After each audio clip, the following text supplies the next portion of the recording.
Okay, great. James Wickstead, it's so good to see you again. We'll call you Jim, right? Absolutely, Jerry. It's been a long time. It's good to see you as well. Yeah. Um, I hope you're well. Do you know the year we did that interview? Was it 2002 or 2005 in Boston? Golly, you're asking me to go back in ancient history. I don't recall. Somewhere's in there, I guess. Well, it was sure an amazing interview. We have it on YouTube, and we just wanted to ask you a couple things in that regard. Is it all right if we post this interview also on YouTube? Absolutely sure. Good.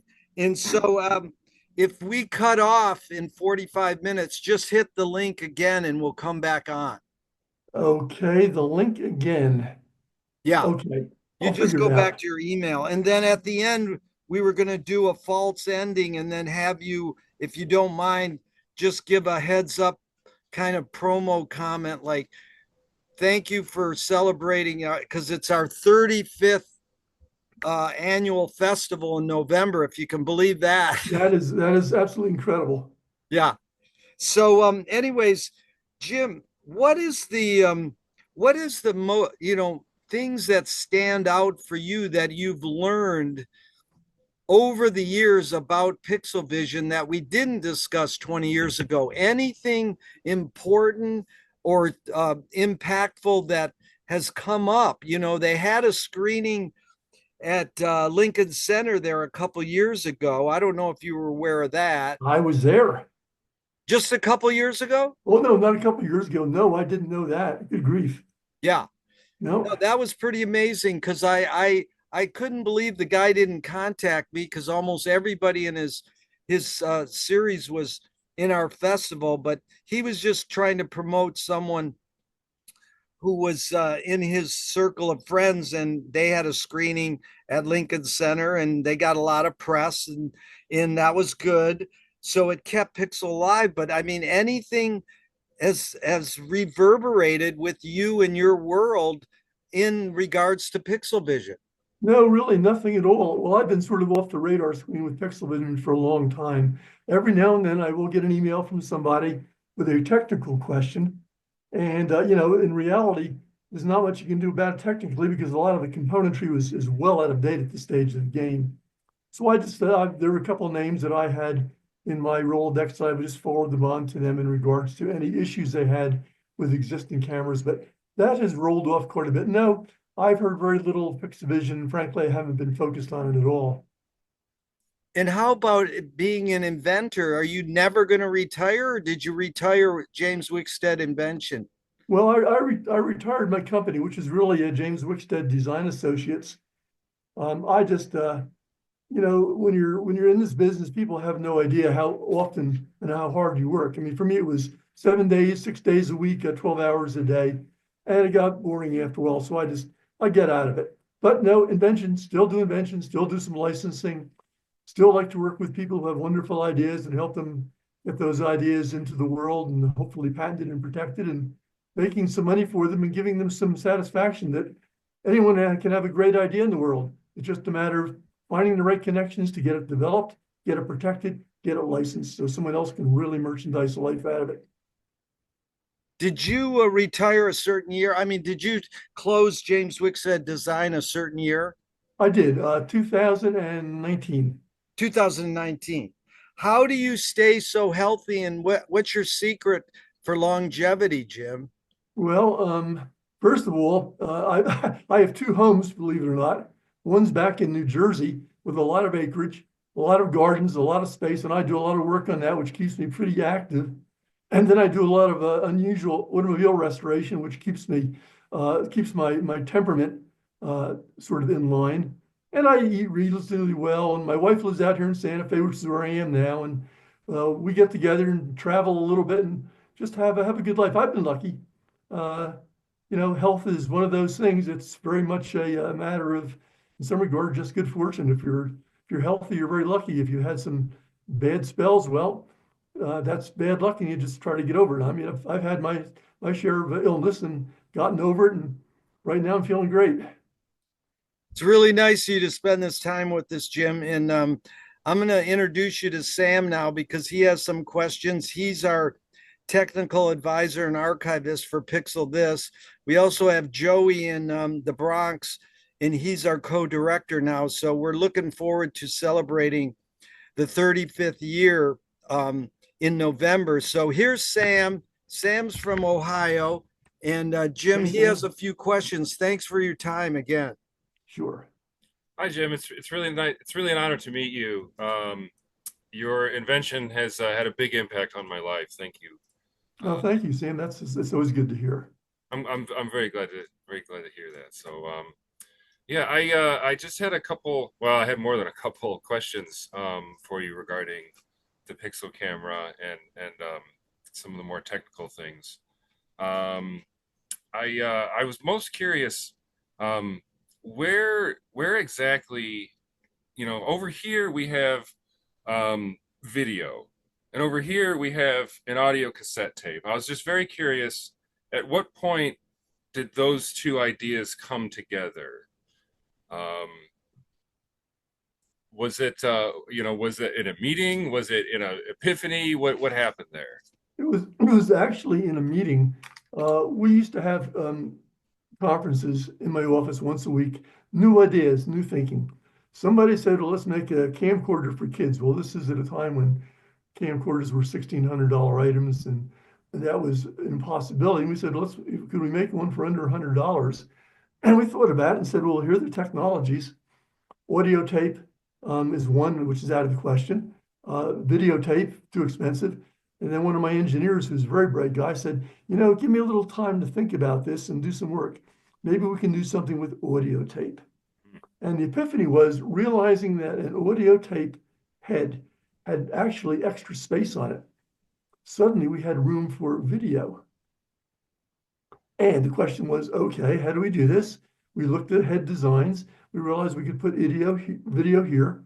Then the question became a matter of, well, bandwidth, how much storage can we get on that? And then it was a matter of how fast could we move the tape? We did a bunch of math and suddenly said, well, it looks to us like this is probably, big question mark, feasible. And with that, we went to Fisher-Price and gave them the plan.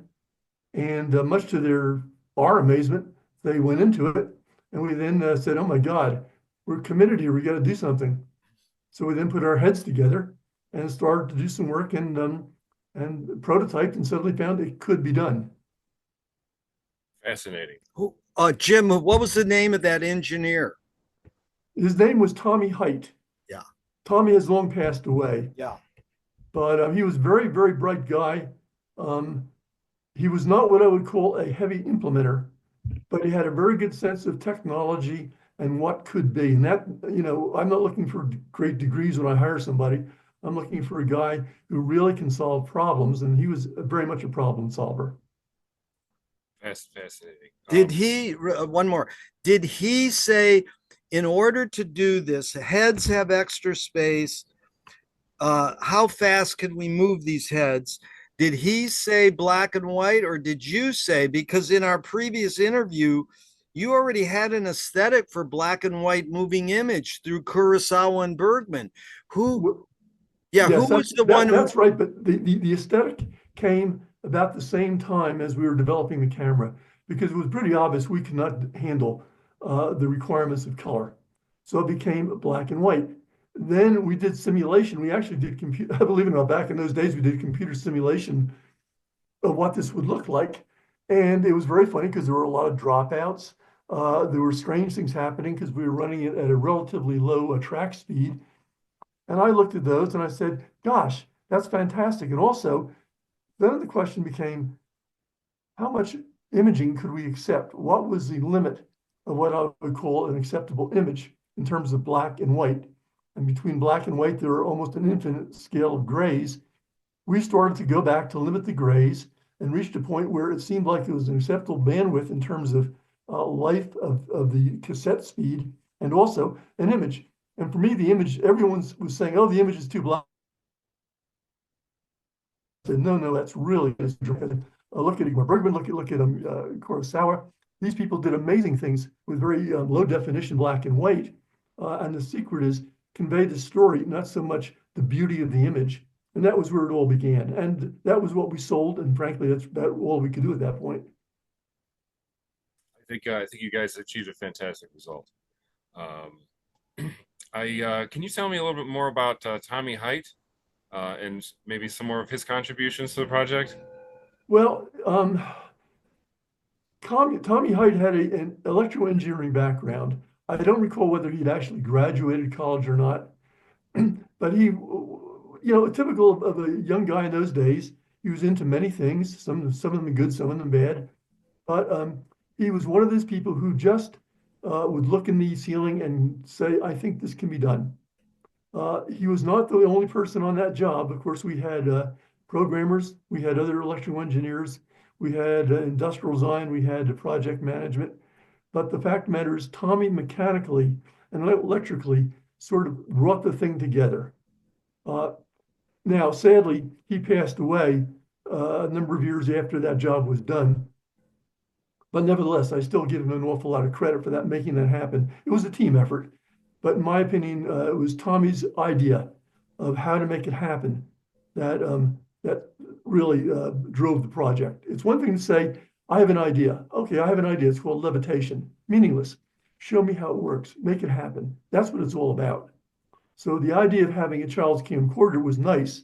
That sort of set the gears in motion, but figuring out the technology to do it, even just the seed of the technology was the critical thing, because that sort of opened up Pandora's boxes to, okay, let's put time, money, effort, and a lot of brain power into this, and let's see if this really can be done. Fascinating. Thank you very much. Was there any other member of the team that had a significant contribution? Did anybody was there any point where somebody came up with an idea that, like, oh, if so and so hadn't had a contact at this company, this project would have been harder? Or can you think of any examples, maybe? Well, of course, one of the things you need for a project like this is you need somebody who's ultimately going to commercialize it, to sell it. Mm. And under the agreements we had, we dealt with a company, we dealt with a number of toy companies. Fisher Price was one of them, and we had quite a reputation with Fisher Price at that point, although we had not done any major work with them. And when we went to them, they basically were the people who said, we believe in what you're doing. But the funny thing was, they didn't believe in us quite enough, because after we gave them the plan for how to do this and what could be done, they said, wonderful, we'll get back to you. It turns out they went to Sony, they went to Polaroid, they went to a number of design firms and said, here's the idea, can you implement it? And everybody came back and said, impossible. I think Sony came back and said it would take three years. I believe that I think it was Polaroid came back and said, we can probably do it in a couple of years. It'll take you X number of $1 billion. So they came back and said, here, we're returning the license. This product can't be made. And of course, I said, well, that's ridiculous. Why didn't you ask us? We're the guys who had the idea. Yeah. And suddenly a little light bulb slowly began to come on. And I said, yeah, maybe that's an idea. So they said, give us a contract. So I gave them a contract. They came back with a contract 3 times that size. Everything had a bailout clause, and it was done by phases, et cetera, et cetera, et cetera. But the fact is, they believed in it enough to put up money. They believed in it enough to have a contract with us. We signed the contract and got to work. And surprisingly, exactly 9 months later, we had 10 working prototypes off of production, sitting at Toy Fair. And the first group to come through it, I am told, because I wasn't there, was a delegation of engineers from Sony. And nobody knew quite what they were saying, but I suspect they were probably saying, this is impossible. How could this have happened? Fascinating. I admire that dedication, to be told you can't do it and do it anyways. So did you have any involvement with the Pixel camera post-manufacture after they started releasing them for the public? No, once they started releasing it, all I did was give them opinions, which of course were meaningless because I'm talking to marketing people. Mm-hmm. But the one thing which had bothered me was when I was dealing with a little background. We selected Sanyo Corporation to make the product. Now, back in those days, the Japanese were frankly #1 when it came to quality and manufacture. Sanyo was unusual because they had a number of different divisions. They they had an imaging division, they had a microprocessor division, they had a memory division, and they had another company called Tokyo Parts Corporation, which was strictly mechanical. So they can do a lot of the mechanical adaptation of the cartridge. So here we are. This is basically a vertically integrated company. They were interested in doing it. They, of course, were very intrigued by the name Fisher Price, which everybody knew, even in Japan. So that was sort of a selection of vendors made in heaven. So we did a lot of interface with them during the final design and manufacture. Our team would go over to Japan constantly and work with them. But once the product was in manufacture and in marketplace, we didn't have much say in it. I had made a little comment to them about they were, of course, buying the product. I said, you ought to just buy it in Japanese yen. I said, so you don't have to worry about any exchange rate changes. Well, of course, they looked at me like I had two heads, since only the dollar really counted in the world as far as they were concerned. Mm.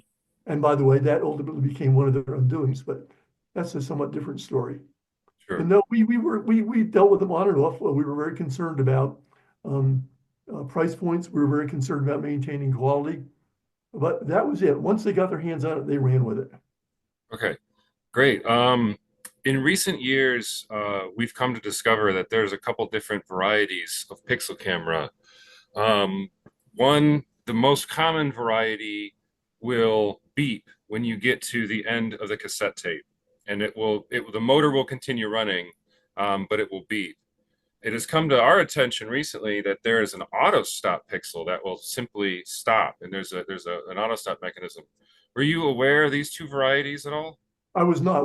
Ours design was with an auto stop. Your design was using the auto stop. Yes. Okay, that actually answers my next question, which is I was trying to figure out which came first, the chicken or the egg on that. And I believe they took out the auto stop mechanism. A lot of people have had trouble with it. At least some repairmen that I know of. And so thank you for putting that into perspective.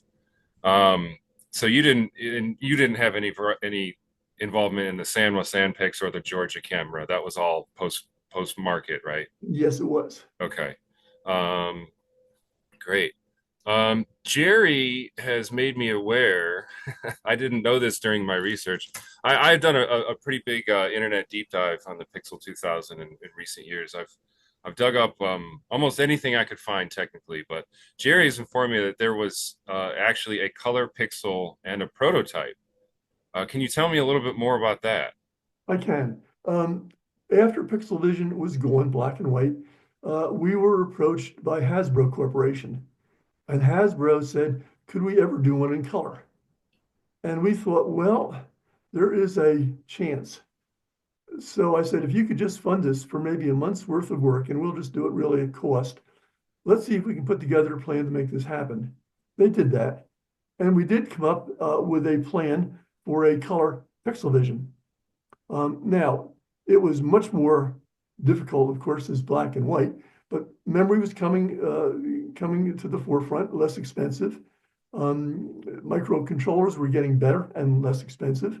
And imaging devices were actually beginning to appear on the market. And we found an imaging manufacturer in Edinburgh, Scotland, who had a beautiful imager, and it had what I'll call European colors, which are very lovely pastel colors as opposed to very harsh, heavy reds, heavy chroma. So we decided we could work with them. We put together a plan for Hasbro, and we got into it, and it took us a long time, a lot of work. We actually had a unit working. Only thing lacking was sound. We hadn't put the sound in yet because for us, the color and the image was most critical. I do believe I sent videos of that to Jerry sometime back in the earlier days. I don't recall. Yeah, Jerry says we have some, but we haven't had a chance to dig it up just yet. Your short was in the festival one year, the short you made with the color pixel. Okay. But you did say something interesting back then. You said the technology took the size of a ping pong table laid out. Not quite, but if I was to stack all the boards vertically, they're probably going up about 4 feet. Mm, Yeah, we had, of course, these were developed on prototype boards, not yet reduced to a custom integrated circuit. And the unfortunate thing was at this time, Hasbro was running into quite a bit of financial difficulty.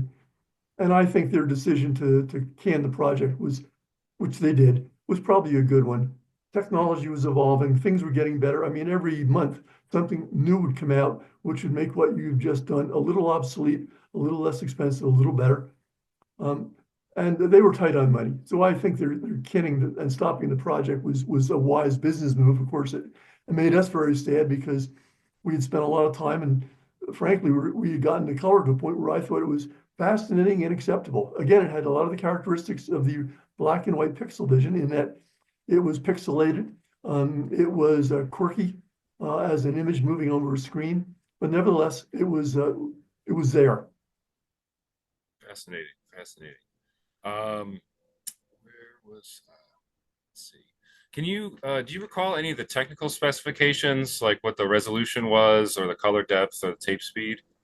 I cannot tell you any of that. That was a long time ago, and frankly, I haven't looked at that in probably 25 years. Fair enough, fair enough. Um, let's see. I know you said earlier that you don't tend to handle too much technical questions, but I just wanted to ask briefly. Do you have any insight into what the individual chips are on the Pixel motherboard? There's a couple of different chips. I have no, I don't recall. We certainly would have a processor,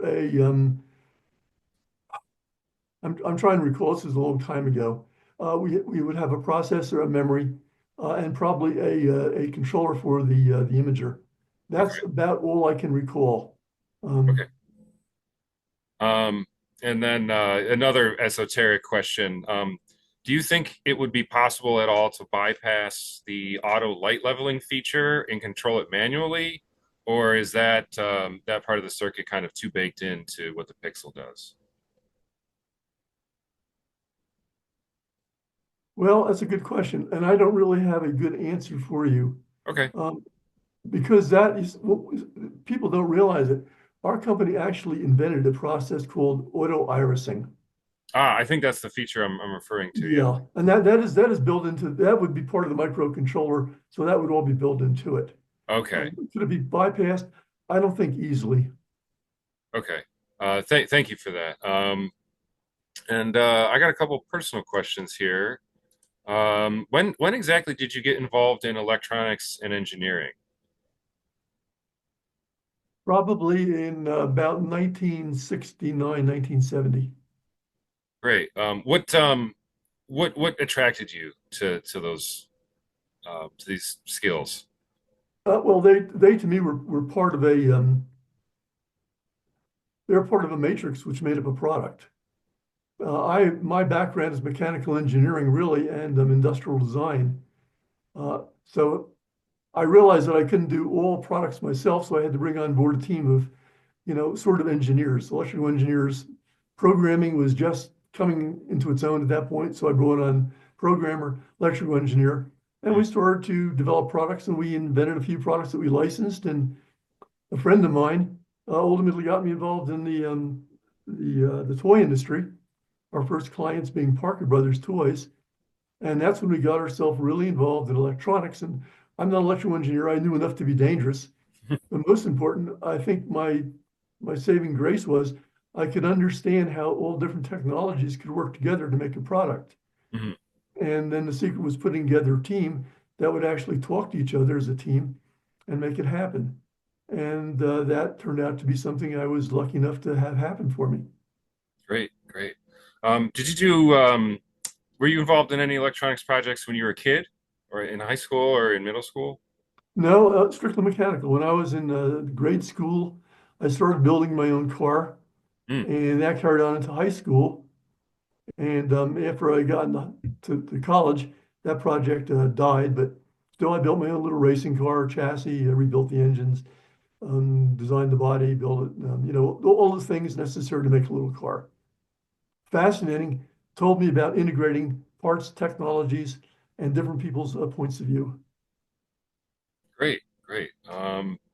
Can you tell me? You said you know enough to get in trouble, enough electrical engineering to get in trouble. Can you tell me about a time where your technical skills got you in trouble?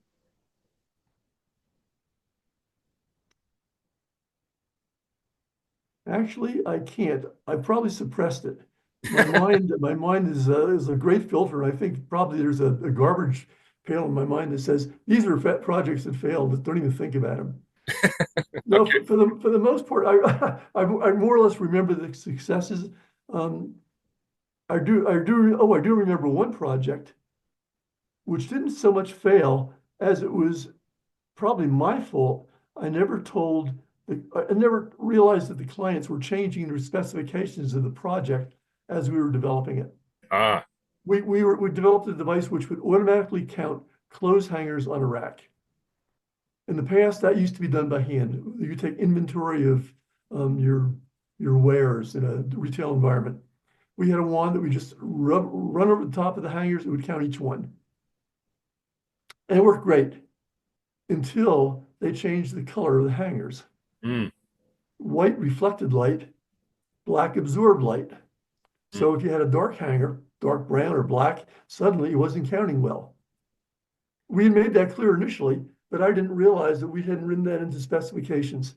mm. So that at the end of the day, you work on only one part of the specification, not on all parts. That was a disappointment to me, but that's the only one that I can think of that really was to me an irritation because we had the product all done.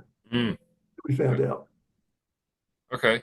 Um, can you tell me, is there any personal projects that you've been involved in, whether it be electronics or mechanical of any nature? Can you tell me about something that is just that you did for fun, or that you're particularly proud of, or that something you just enjoy? Well, most of the things that I've done like that are strictly part of what I'll call my hobby. Hmm. And part of my hobby is restoring the old automobiles. Hmm.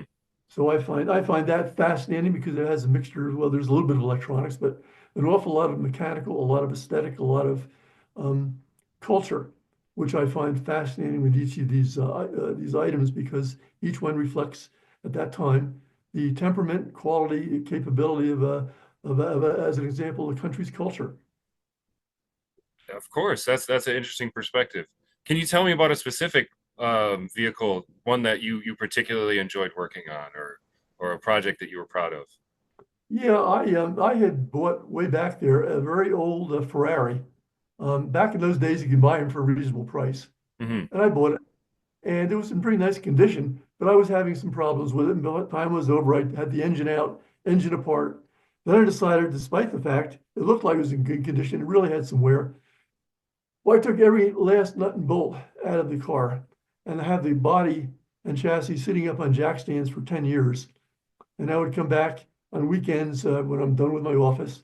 If my wife didn't beat me too hard, so I have to go out and work on the property, I'd work on the car. And over a period of time, I restored the car. And to this day, it's probably one of the most original and probably a very valuable old Ferrari, formerly a racing car used on the road with a wonderful history. And I'm very proud of that car. I was able to bring it back to its original condition, take care of a lot of problems that it had, worked with a bunch of technical people to get machining done, did some electronics on the car, and just basically turned it into something which is a wonderful piece of four-wheeled history. Fascinating. What year was that vehicle? That was in 1962. 1962. And And when did you yeah, restore it's called a Ferrari 250 short wheelbase. It had a serial number 3001. And if you go online and put in that Ferrari serial number 3113, a whole lot of information comes up on it because it turned out to be a fairly famous car. And there was a lot of press that it generated at that time. Very cool. Very cool. What color was it? It was actually a silver gray. Very nice. the Um, the year he restored it. oh yeah. What was the year you restored it? That Gosh, I started in the mid 80s and I got it done probably by the mid 90s. cool. Wow, that's a long time for a project. Yeah, yeah. The hardest thing was like a jigsaw puzzle. You took it apart, and then I had to remember the parts. Of course. I didn't label everything. A quick one, James. What's the three inventions or projects you're most proud of? Pixel, PCA, or what? Well, certainly I'm very proud of the medical products we did. PCA, patient-controlled analgesia. We literally developed the very first ones in the world. And that to me was a wonderful product in terms of its contribution to the world. Later, we did something else, which was it became known as VetTest. VetTest was a blood analyzer for the veterinary marketplace. And back in those days, the veterinary doctors had a tremendous problem. They would take blood from an animal, send it to a third-party laboratory. The blood wasn't treated with the same consideration and protections as human blood. So it would be 3 or 4 days before the blood would come back. Sometime it would be have been damaged. And as you know, an animal cannot sit around for 3 or 4 hours with 3 or 4 days with an illness. They need an immediate diagnosis. So we came up with a plan, which was we would use a technology to read blood. We would be able to interpret all the critical chemical components of the blood within about a 30-minute period of time. But then the issue was, so what do we compare it against? And we found a database that existed in Scotland, which we were able to license for our client. And that database we were able to combine with what we were reading. And basically, the result was you would take some animal blood, we would pipette it onto little tiny slides that would be incubated. We could take 12 slides at a time, incubated, and in about 15-20 minutes, we start to read out the results.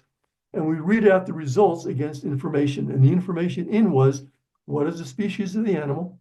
What is its sex? What is its age?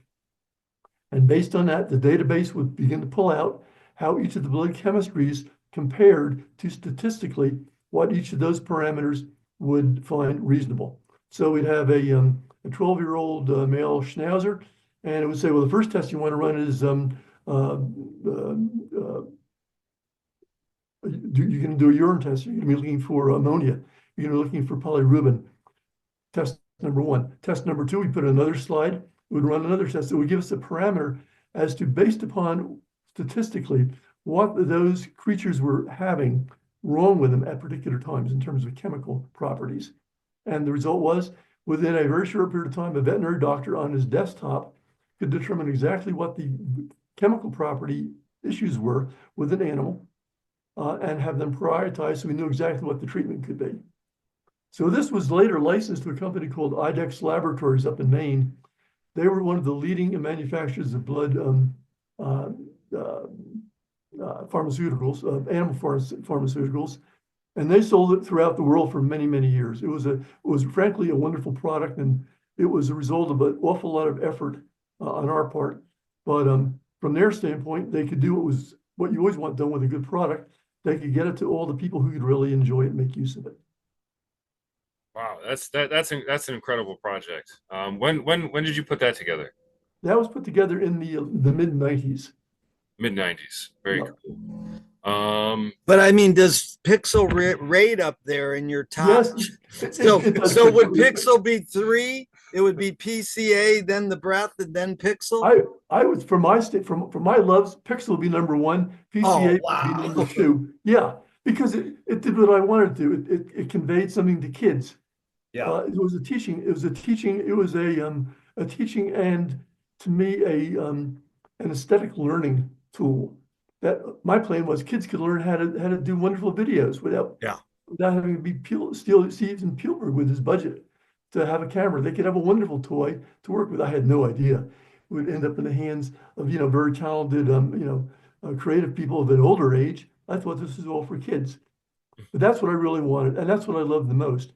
Yeah, PCA was very good because it made a major social and medical contribution, and that test was very important because it made a major contribution to animal welfare. But for me, the thing which mixed all the things that I love was really Pixelvision. Beautiful. Jim, what's the difference between art and science? Frankly, there's very little difference. To me, one influences the other, one inspires the other. Art is oftentimes inspired by science. Yet science is very oftentimes inspired by art. or let's say by science fiction, which is in itself an art form. It's a mixture of oftentimes writing and videography. Uh, where do great ideas come from? Well, oftentimes they don't come out of your mind. They come out of that book you read many years ago by Asimov. They come from a movie you saw, and the little seed of that gets you thinking, why can't we do that? And somebody suddenly says, I think we can do it. So technology then catches up with the idea and suddenly becomes a reality, a product. Right. Wow, we're going to cut off in a few minutes here, but that was really good because we're also, do you consider yourself an artist? Well, I guess I'll say yes, but on not the scale of art as you may think. My wife is an artist. She's a fabric artist and a watercolorist. She's also an industrial designer. Um, but I am more of a person who loves art, but I'm inspired by art to do things with it. So I like to turn art into products and items. But am I an artist? I don't know. I think I'll let other people decide on that. From my standpoint, I love art. I mean, I do watercolors myself, but I don't consider myself much of an artist. You paint watercolors? Yep. We're gonna lose our Yeah. time. Your whole career? No. No, let it I go. started about 50. I started about maybe 40, 50 years ago, stopped Yeah. when I was working, and I've just picked it up again actually the last month or so. That is so Yeah. good. It's so good to see you, man. It's really fun because Sam is really this miracle friend who just came and emailed me and said, I put up this website in all my research on Pixel, and he entered a Pixel in this latest fest, and it was amazing. It was water running over rocks for 7 minutes. Oh, really? And it was recorded directly on an audio cassette. So That's very zen, very fun, very neat. oh, it was you know, and I showed him a Wall Street Journal article on Kurosawa today to say, you know, this guy was one of Jim's influences. So it's just so remarkable how your path has gone from, you know, appreciating Bergman and Kurosawa in black and white and then inventing Pixel. And to think Pixel's still alive and kicking for 35 years is a miracle. I frankly, I'm aghast that you're able to keep that going for so long. You've been so dedicated to it, and each one of your presentations has always been simply amazing. Well, And we're there's still lucky. people out there who believe in it enough to play with the thing and create with it, which I find just amazing. Well, I really have to thank you because you're, I think, probably one of the number one promoters and believers in this whole thing. Well, I appreciate that because it's really the magic of moving image art that I'm attracted to. And now it's gone so far, Jim. We had 3 years ago, Brett switched Pixel cameras so they record into the cell phone. But he moved to Mexico, so we didn't do it. Then we had to adapt, and VHS machines were breaking. So we were literally shooting films with the Pixel through the VHS, and then they would capture it off the TV screen with their cell phone. So it's like 3 steps removed. Then Sam comes in and he says, well, I've adapted the Pixel camera to cell phones and they Velcroed. He's going to show you how they Velcro the cell right on the back of the Pixel camera and capture it there. And Amazing. so it's remarkable. But the point I wanted to make was Brett 3 years ago was let's live stream the Pixel Film Festival. So we had Pixel This live stream, and then Brian Eno came along with the documentary this year, and it's in every screening is different. They literally have made art become a live event like Be Here Now. So it's called regenerative art. And it's so connected with what Pixel is like Be Here Now. You're living in the moment and you're never seeing the same thing, although ours is still time based. Mhm. So Sam is going to show you a couple of his things he's made in regards to Pixel cameras with this 3D printer.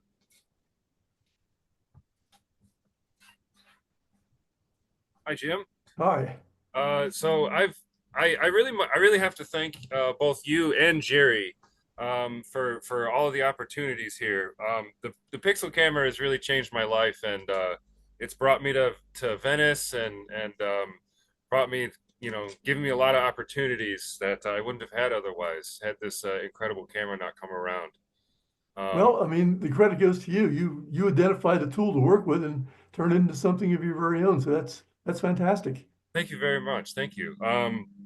So as a big Pixel fan, I've made a lot of things surrounding related to the camera, and here's one of the things I'm most proud of. It's a tripod adapter, and so it just comes off like this. And let me grab my Pixel. Look at this, Sam. He has an original bag he carries around. Yep.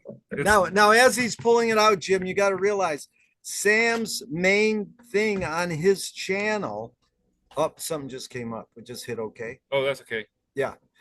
His main thing is he videotapes heavy metal concerts with a Pixel camera, and there's no stopping. He can run for 8 hours. Yep. Oh, fantastic. Yeah.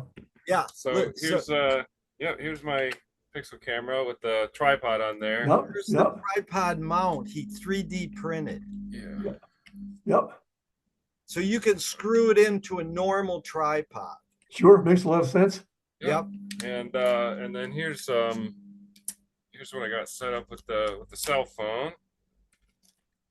And, just like that. Look at that. The Very cell interesting. is actually Velcroed to the back. So Yep. you see what you're shooting. And Exactly. So basically, you have the camera's imager right over the Yep. the back of it. Yeah, so that's the live view right there, and Yep. just going directly into the phone, and yeah, making things. and then show them your knobs. Oh yeah, and then this is a light level adjustment knob. Okay.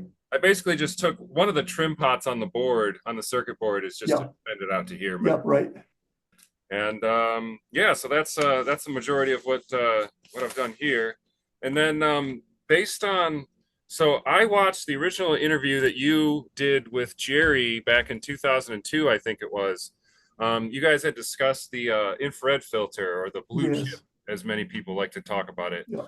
And while I was watching the interview, I was really inspired to figure out a solution to it, to see, because removing the infrared filter, there's a reason why it's there. Mm-hmm. And by removing it, it clears up the image, but it makes the sun, blow things out, and Right. that has its own artistic vision points. But sometimes you might not want that. So I've actually can't really see it probably on the camera too much, but I've been able to get manufactured new infrared filters. I had them made up. Opened relations with a company in China, and found it's photography glass. It's a 650 nanometer IR cut filter, and so based on that, like I've sold quite a few of those online to help restore Pixel cameras, and I just wanted you to be aware, to let you know that. Well, that's a very good idea. I wonder if you could have, of course, the nose of the camera, a rotating, we'll call it filter on, filter off scenario. I wonder if that can be rotated 360 degrees, so you'd have each filter would give you a different effect. One would be, say, a polarizing filter, a circular polarizer, which would do different things when you photograph into a light situation. It may cause concurrent rings around the image, so it would give you all sorts of what I'll call special effects. That's an incredible idea. I've many people have thought about adding some kind of lenses, but not quite in that manner. I thank you for that idea. Well, I'd like to do something. There are all sorts of polarizing filters. There's linear, there's circular, etc. And combining the two together can do all sorts of unusual things. It's just a matter of how mad you want to be, how much wine you drink that night, and how willing you are to experiment. And you may find some unusual things happen which you didn't expect. Very cool. Thank you for those ideas. I did have a hypothesis that I wanted to ask you to see. As I was working on some older cameras, and I was looking at the infrared filter that I've had manufactured, and an original infrared filter, the infrared filter in the camera, is it just blue glass, or is it an actual photographic, IR cut filter? That's a very good question, and I cannot give you a good answer. I believe it was IR cut. I don't think it's blue glass. And Mm-hmm. the reason was that could, as I recall, develop some clouding over time. Mm-hmm. That's my recollection. Again, I'm really I'm testing my memory cells here, pulling them out of the back memory, trying to bring this to the foreground. But Sure. that's my recollection. I think it was a very simple, inexpensive cut filter, and it Mm-hmm. was like a film. Okay. Thank you very much. I was just I had a was hoping to just get some insight on that. By the way, if you happen to notice with that filter off, that camera will almost see in the dark. I have specifically removed my infrared filter because of that, Yeah. and it works better in low light concert situations. I definitely get some Yeah, better. it really works very good. We discovered it in low light. I had the camera. I was under the table. I was watching I was watching knees under our conference table moving back and forth, and it's very dark because we were watching something on the screen. And I thought, that's absolutely incredible. This thing really can see in low light. Wow, that's yeah. Yeah, you had mentioned that in the interview from years ago, and I had made a point to kind of modify my camera to tailor towards Mhm. that. So I'm really glad that you were able to say that, and because I wouldn't have thought. Um, Well, I think the idea of adopting the camera really to a cell phone is fantastic. Thank you, That's a really very very good idea. And it's a wonderful way to use the camera, actually. thank you. Yeah, there's no easy way to get video out of this thing today, No, but this is the most succinct way I've figured out how no. to do it. So Yeah, yeah, so definitely bypassing the tape makes an awful lot of sense. The tape at the end of the day was to me the limiting factor mhm, on the camera. mhm, And to me, it was an event, a technology and a device which obviously would become obsolete over time. mhm, We just didn't know when, mhm. but that's what we had to work with at that moment in time. Yeah. So what you're doing is just taking it to a whole new level, which is fantastic. Thank you, thank you. I've if it's it started off as just my electronics project for a month and turned into it's been like 4 years now. I think when COVID first came around is when I bought it. I just caught a video on YouTube of somebody who introduced this camera, and I said I have to have one. I don't know what it is about this camera, but I have to have one. Right. And now I have a bit of a collection of them. So Okay, good. yeah. Jim, let me ask you a quick question. Do you Yeah. consider the Pixel 2000 a analog instrument or a digital instrument or both? I think it's really both. Yeah. It's definitely a hybrid. It uses digital technology, but it basically stores it on an analog format. So the fact that one really could not exist as a camera without the other, to me, it's a combination. Cool. So I had a couple more questions for you on my list, if you wouldn't mind. Mhm. Um, do you have your own Pixel camera that you use at all? I don't use it, but I have about 3 or 4 brand new Pixel cameras that I hoard. One Yeah, of these days I'll find somebody who really needs them and I'll give them a brand new camera. great. That's great. Um, and so you said you're not an artist, but you do watercolors. You started that a couple of years ago, I think you said. I did watercolors probably 50 years ago, Oh, okay. about when I got out of yeah, probably when I get out of college, I would go to a place called Block Island, Rhode Island, which is on the East Coast, a little island off the coast of Rhode Island, just get there with a ferry.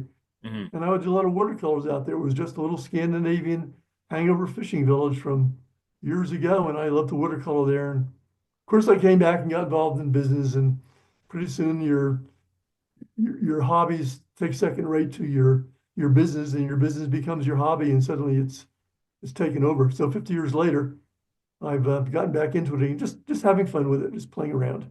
Good. As far for what it's worth, I think that makes you an artist. You're making art. Well, whatever. I'm like the camera. I'm a bit of a hybrid. Yeah. Um, what um, what is the most esoteric band or musical style that you enjoy?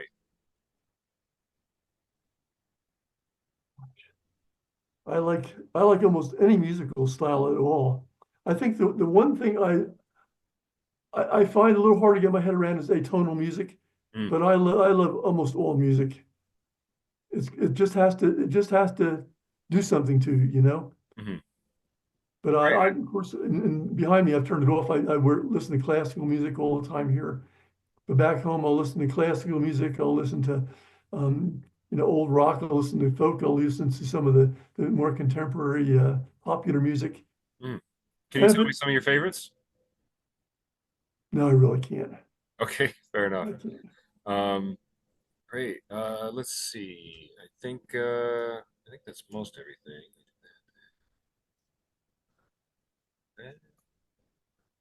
It's funny you mentioned Block Island, Jim, because that's where my wife Susie, she's a pro jazz singer, and she used to sing there all the time. And You're her kidding me, is that partners, right?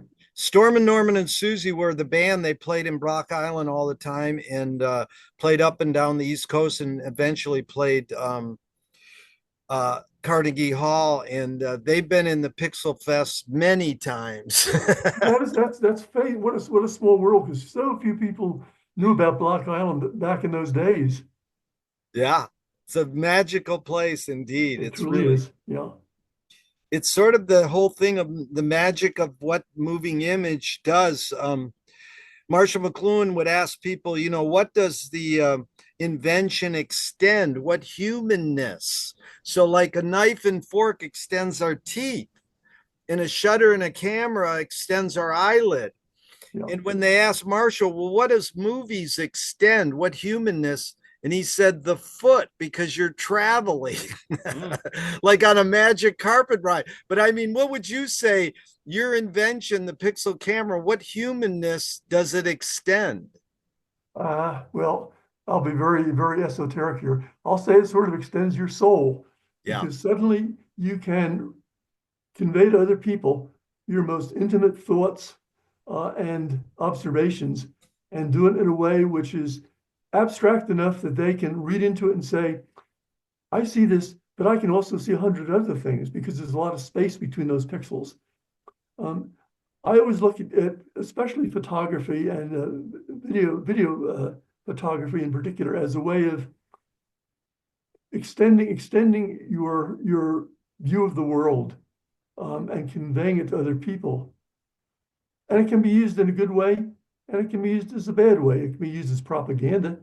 It can be used to convey a point of view, or it can used to convey your innermost thoughts or observations. And when giving a kid this, he's really conveying something to some other person.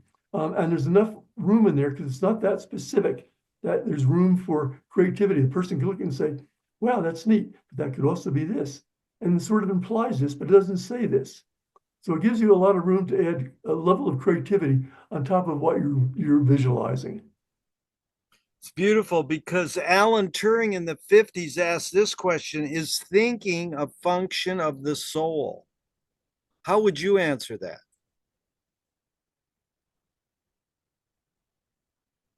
Well, without being over that knowledgeable, my impression is the two are greatly interrelated, especially if you think in an abstract format and not rethink and contrive what you're thinking. As an example, one can think about something, but I can put a spin on it. So it generates something that I want it to. On the other hand, you can be very uh, abstract in your thinking, and it may basically reflect not so much what you are seeing, not necessarily so much what you're seeing, but basically where your head is at. If I'm being too abstract, maybe that's unfair. But I do think that the two greatly interrelate, and the more abstract you become, the more you're reflecting your innermost thoughts, we'll say your soul. Very good, because Turing's other question I like to reflect on, I'm curious your reaction is, can machines think? I think over time they will be able to. And the reason is their access to information, not just information of this is a vocabulary of words, this is a vocabulary of objects, but they'll be able to integrate feelings, because I think we'll be able to literally put together what feelings are. They'll have enough sensors to basically turn what they're feeling and seeing into thoughts. So the question then becomes, ultimately, will a machine be able to think?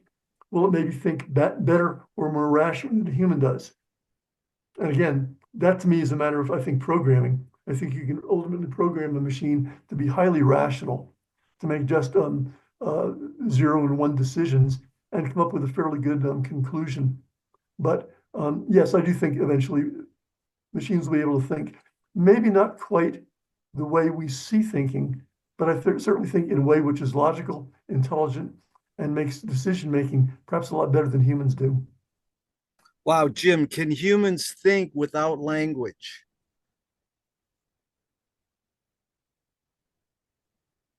I think language is a critical part of thinking. Can I think without it? I think the answer is probably yes, but part of language and part of thinking is communicating. It's one thing to have an idea, but it's something else to communicate the idea. And the human being is a device which really wants to communicate thinking. It wants to persuade you. Look at our presidential elections today. It's all about persuasion. Bullshit. But nevertheless, it's all about thinking and conveying through words. So yeah, I think you cannot fully convey thinking without having language. But can you think? You can, but then you're only storing it. You're not releasing it. Okay, enough of my esoteric questions. Back to Sam. Thanks. I want to do a whole podcast with you, Jim. We'll be in touch. Yeah, I just had a couple of things I wanted to wrap up with here. So Jerry sent me a link yesterday. I haven't had a chance. I guess you did an interview with somebody else at some point where you were quoted as saying, "Real professionals don't do toys." But Oh, I don't know if I ever would have said that. okay, That's certainly uh, not something I would believe in. okay, understood. That's it's just a quote that I had read. And I was curious to hear what your thoughts were on that. Um, but if you say that's not a statement of yours, then Well, it's not a statement, but let me just refute it. My attitude is professionals, especially if you're involved in anything or creativity, the most creative thing you'll ever develop will be a toy. mm, Um, it's they're oftentimes the most crazy, wacky ideas you've ever seen in your life, yet kids love them, and kids are inspired by them. Now, Pixelvision was an example of a sort of a wacky toy, but a little bit more understandable. But there's some things out there which are crazy. Look at, as an example, a slinky. mm, How could everyone ever get excited about a slinky? Well, it's mesmerizing. It's fantastic. mhm. And we worked, by the way, with a company. We licensed the product and sold it to the company who invented the slinky. And I still love the slinky today. To me, it is a mesmerizing toy. So the creativity that goes into a toy, to me, just paves the way for the creativity that goes into something which is very hard-edged. Very very well said. Jim, I got to interject really quick. My two favorite comments of people leaving the festival, like, what'd you think? Did you see anything you love or hated? And one guy said, geez, with all this digital technology, it seems you could fix the picture. That was Well, just, he's right, yeah, but he's missing the point. he's missing. And then the other one was just the opposite. They said, oh, I get it, because all these friends of mine are experimental filmmakers and pro filmmakers. I mean, they're professionals. Michael Almerita, and they go, oh, this guy goes, oh, I get it, because it's a child's toy. And most artists are trying to tap into that childlike innocence in creating spontaneity of creating art, that if you try to make something profound, it will come off wrong. If you act like you're a kid just playing, it may come off being profound. I think he has it very right. Yeah. Um, so I just had one last question. Really, this is more of a request, actually. So as I've kind of mentioned, I've scoured the internet looking for as much information as I can get my hands on. And I was just curious, is there anything any sort of documents or any sort of schematics, or do you think you have anything of yours that you might be able to dig up that would help the archive, um, to help either people make or maintain or modify, or to help just preserve the the Pixel 2000 and its process and its manufacture? Gosh, Jerry, did you ask for that a long time ago? Did I send you anything? We had archives. Um, I probably still have them. They're buried in my basement back east. Hmm. I'd have to pull things out, and I honestly don't know what is in there. Okay. A lot of its history, a lot of information is there. I did not throw a lot out. I had a lot of duplicate stuff that I threw out. So I would have to say there's a possibility, but I really cannot give you a definitive answer right now. I'd have Sure. to get into things, and that would be a while. Understood. Yeah. Anything that you would be willing to contribute or look into would be much appreciated, and I would be very grateful. But I also understand that you have your own life to handle. So, Well, as it turns out, I'm going through a lot of my stuff in the basement right now. I have huge files from the office, and I'm basically culling out that which I think is of historic interest to me, and that which to me is of no great interest, and that which is of no great interest goes out. Of course, anything dealing with Pixelvision is very high on the agenda of staying well preserved and kept. So when I'm there, I'll be thinking of you and Jerry, and I'll get great. back. Thank you very much. And then one last question I forgot to ask earlier. The color pixel prototype, is that prototype still around, or was it? That prototype is going. I had a feeling. Okay. Yeah, I took it all apart and just tossed it. Okay. That's disappointing to hear, but it's understandable. Yeah, well, probably today it would be almost obsolete, well, totally obsolete. And thing with a prototype, especially boards stacked on boards, Mm-hmm. things go wrong very quickly. Mm-hmm. A little static electricity here, a little humidity there, Mm-hmm. and suddenly you've got yourself a major problem. It takes hours, if not days, to sort out. Mm-hmm. And even fixing them would be impossible. The chips that were used are long since obsolete. Fair enough. Yeah, I know just enough electronics to get myself in trouble. And I understand just how easily those things fall apart. So, Well, the whole thing is a little bit of knowledge is sometimes better than too much knowledge hmm, because you can be driven by the knowledge as opposed to the what ifs of the knowledge that you know. If hmm, you know just a little bit, suddenly you can say, gosh, if I added this or that, and then you ask yourself, gosh, can this even be done? But the point is you ask the question and now you have a direction to go. that's And if very you have too much fascinating. information, ultimately you're staggered by the information and you don't look at what else is around it. Hmm. I think you've just illuminated a part of my own self that I didn't understand. Thank you for that. Where'd you learn that from, Jim? About a little bit is it's like homeopathic almost. Yeah, yeah. Well, that's sort of how I've had to conduct my life. I mean, I But don't know. I'm not an electrical engineer.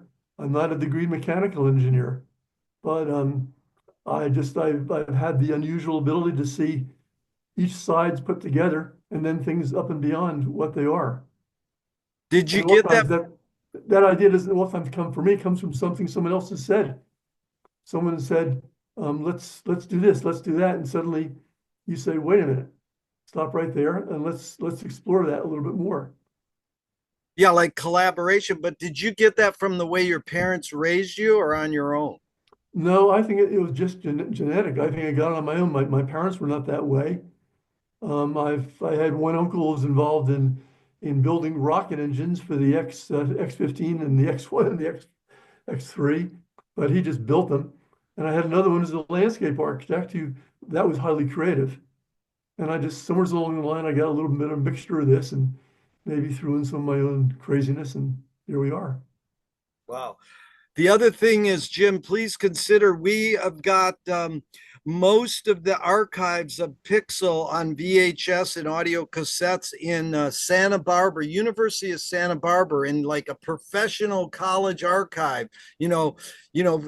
Climate control, the whole bit. It's really a miracle. And then a lot of the paperwork is also stored at the San Francisco Cinematheque.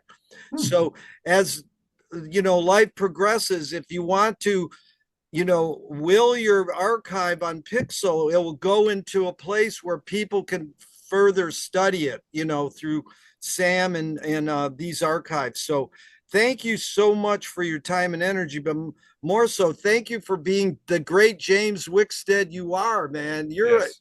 You're a key inventor in health and art. It's really amazing how you've spanned so much to help human beings. I mean, that's what we're all here for, right? To make the world a better place.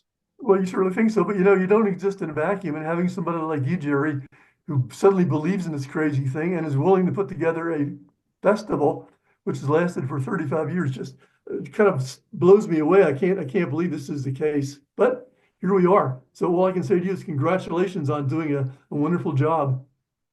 Thank you so much. So let's say we've just ended. Thank you. Yes.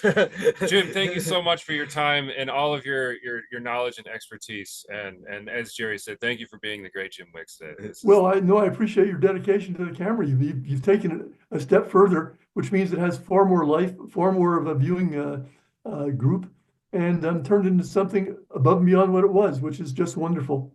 Thank you very much. Yeah. That means a lot to me. Yeah, and even though we're going to sort of end now, let's keep